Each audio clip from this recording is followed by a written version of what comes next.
नमस्कार बच्चों, आज की कक्षा में हम कक्षा 8वीं से तो आपके गुंजन पुस्तक से पढ़ेंगे रंग जाति एक ऋतु कविता, जिसके कवि और रचयिता है भारत भूषण अग्रवाल जी। रंग जाति एक ऋतु में कवि ने परिश्रम और साधना के बारे में बात किया है।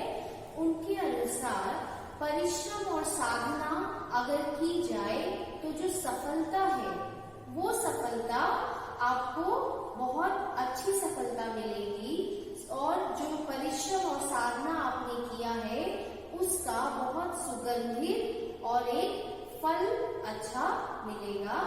इस कविता में लेखक ने एक फूल के माध्यम से कि किस तरीके से एक फूल को निकलने में, एक फूल को खिलने में और उसकी सुगंध चारों तरफ फैलाने में किन किन परेशानियों का, किन किन लोगों का, उनके साथियों का, सब चीजों के योगदान के बारे में बात किया है। तब उन्होंने कहा है कि इतने लोगों के परिश्रम के बाद ही आपको बसंत ऋतु में सुगंधित और खिले हुए फूल दिखाई पड़ते हैं। आज हम इस कविता को पढ़ेंगे और उसके बाद इसके भावार्थ को समझने की कोशिश करेंगे। तो चलिए शुरू करते हैं भारत भूषण अग्रवाल द्वारा रचित कविता रंग जाति एक ऋतु। हंसते खिलखिलाते रंग बिरंगे फूल क्यारी में देखकर जी तृप्त हो गया। नथुनों से प्राणों तक खिंच गई गंध की लकीर सी, आंखों में हो गई रंगों की बरसात। अनायास कह उठा वाह धन्य है बसंत ऋतु। यहीं तक पहले समझेंगे कि कवि क्या कहना चाहते हैं। तो जब कवि कह रहे हैं कि वह हंसते खिलखिलाते रंग बिरंगे फूलों को क्यारियों में लगा हुआ देखते हैं तो उनका जी तृप्त हो जाता है। वो सुंदरता देखकर, वह सुगंध उनके पूरे क्या होता है, नथुनों में होता हुआ एक ऐसी लकीर खींच देता है जिससे उनका मन प्रसन्न हो जाता है। यहाँ तृप्त मतलब होता है क्या करना, तृप्त हो जाना, अर्थात एक अलग सा संतोष प्राप्त करना। और नथुनों से प्राणों तक खिंच गई गंध की लकीर सी कि क्या हुआ, उनके जो सुगंध है वो उनके नाकों से होते हुए खुशबू को वो महसूस करते हुए क्या होता है कि एक लकीर सी खिंच गई होती है। आंखों में हो गई रंगों की बरसात, मतलब उनके आंखों को इतना सुकून मिलता है इतने सुंदर रंग बिरंगे क्यारियों में फूल देखकर, अर्थात उनका मन प्रसन्न हो उठता है फूल की खूबसूरती और सुगंध को देखकर। अनायास कह उठता है वाह है बसंत ऋतु, अर्थात ये बसंत ऋतु धन्य है जिसने इतने सुंदर वातावरण का निर्माण किया है। लेकिन उसके बाद क्या होता है, तो उन्होंने कहा कि धन्य है वसंत ऋतु। तो उन्होंने वसंत ऋतु की बड़ाई जब की तो अचानक क्या हुआ, लौटने को पैर ज्यों बढ़ाए तो क्यारी के कोने में दुबका एक नन्हा फूल अचानक बोल पड़ा सुनो। जब वो आगे की ओर बढ़ रहे थे तो क्या हुआ, एक छोटा सा फूल जो कोने में पड़ा हुआ था उसने क्या किया, उसने कहा कि सुनो। आगे फिर क्या होता है देखिए, एक छोटा सा सत्य तुम्हें सौंपता हूँ, धन्य है वसंत ऋतु। ठीक है, पर उसकी धन्यता, उसकी कमाई नहीं, वह हमने रची है हमने। यहाँ वो फूल उनसे कहता है कि आप जो इस वसंत ऋतु की बड़ाई कर रहे हैं, वसंत ऋतु को धन्य कह रहे हैं, कि उसकी कमाई हुई नहीं है, ये हमने पंक्तियों में हम देखेंगे कि ये हमने और कौन कौन है जिसने वसंत ऋतु को धन्य बनाया है। आगे की पंक्तियों को देखते हैं।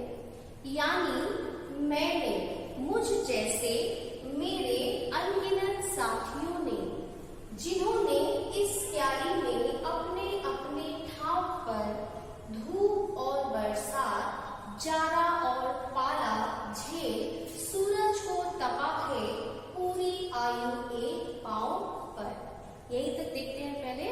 तो यहाँ कवि कहना चाह रहे हैं कि उस फूल और उस फूल जैसे बहुत से अनगिनत उनके साथियों ने, अर्थात और भी सारे फूल बीज जो भी है वो जो है क्या करता है, इस क्यारी में अपने ठाव पर, मतलब एक ही जगह पर धूप के ताप को, बरसात को, जाड़ा को, पाला को, जो ठंड के समय किसी को ठिठुर देता है, वो सभी चीजों को, सूर्य की गर्मी को झेलता है पूरी आयु भर और एक पांव पर खड़ा होकर।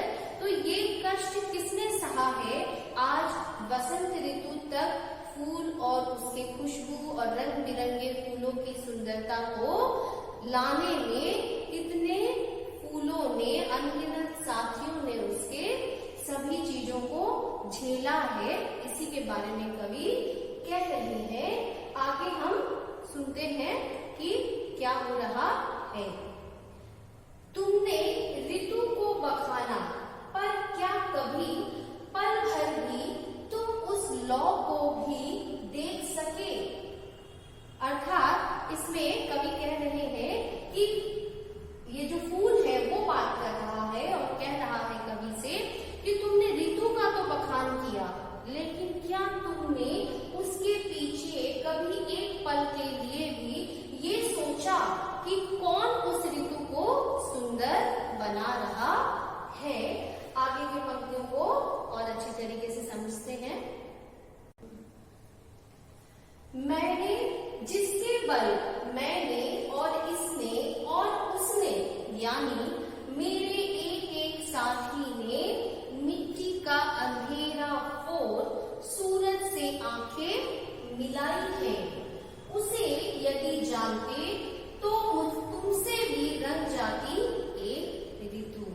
यहाँ जो कवि से वो फूल कह रहा है कि अगर तुम ये चीज को समझते कि फूल को रंग बिरंगा खुशबूदार होने में जो परिश्रम हुआ है, जो साधना और तपस्या करनी पड़ी है, अर्थात जिसके बल मैंने और इसने और उसने, यानी मेरे एक एक साथियों ने मिट्टी का अंधेरा फोड़ रखा, जब वो मिट्टी के अंदर था अर्थात बीज के रूप में था, तो किस तरीके से वे उस अंधेरे को फोड़कर धरती पर आते हैं और सूरज की गर्मी और जाड़ा, पाला आदि को झेलते हुए क्या करते हैं, एक फूल बनने में पूरा का पूरा जो उनका तपस्या है वो लग जाता है।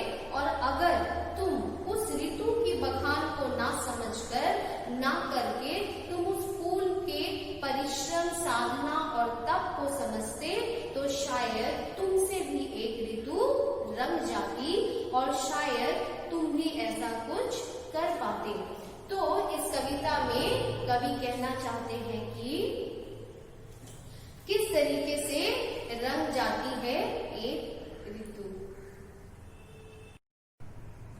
तो बच्चों आप देखिए किस तरीके से भारत भूषण अग्रवाल जी ने कहा कि परिश्रम और साधना तपस्या से आप चाहे तो आप अपनी मंजिल को प्राप्त कर सकते हैं और आप उस फूल की तरह सुगंधित और सुंदर बन सकते हैं। फूल ने जब उनको कहा था कि लेखक को, कवि को, कि अगर आप भी इस मेहनत और परिश्रम को समझ जाते तो शायद आपसे भी एक ऋतु रंग जाती, अर्थात आप भी उतनी ही सुंदरता और सुगंध अर्थात खुशबू फैला पाते। तो इस तरीके से हम इस कविता से अगर सीखना चाहें तो हम सीख सकते हैं कि अगर हम लगातार सतत प्रयास और प्रयत्न परिश्रम करते रहे तो हमें भी उस सफलता का स्वाद, सुगंध अच्छी तरीके से मिल पाएगा। धन्यवाद।